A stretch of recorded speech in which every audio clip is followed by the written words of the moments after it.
I just rang up my mom saying, I love you, I'm not sure if I'm going to make it today or not. I might die and I just want to say that I love you. And she just told me not to panic, to start praying, that everything is going to be fine. And my brother snatched the phone from her, asking what's the situation, what's going on. And I just explained that I've just heard gunshots, there are people everywhere, dead bodies around me. And I'm not too sure what the situation is, but everyone's just gathered up together and ducking. And tell me, so when the gunmen, you'd been on the roof, I know it was a cooking competition for kids, so there were lots of children there. Yes. The gunmen, how many came out? What I saw was just 2 of them. I'm pretty sure there's more than that because there are lots of gunshots. They started shooting at will. But at one point, a friend of mine got up with his family and started saying something in Arabic. It's obviously from a different community, from a Muslim society. So I didn't understand what he was saying, what he was reciting. And he disappeared. So I wasn't sure what happened to him after that.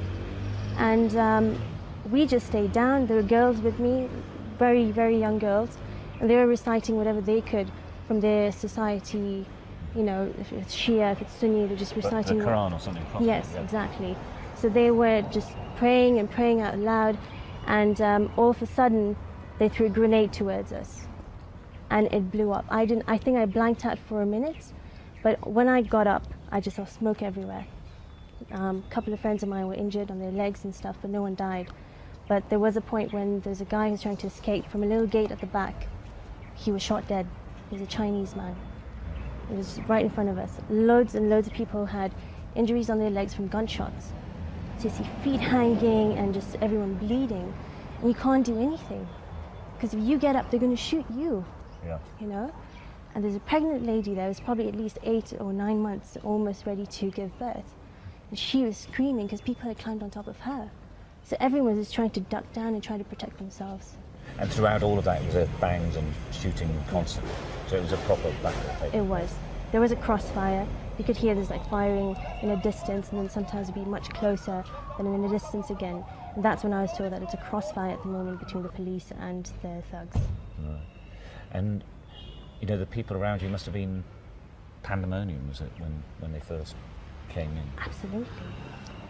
It was just... And they were firing. Were they just firing like this and just, you know? Yeah, that's what they somebody did. getting hit next to you and some. Yeah, that's exactly what it was. Because from where I was sitting down, I could see across me that there were so many dead bodies, Asians, Africans, and around me as well, people just bleeding, and you can't do anything about it.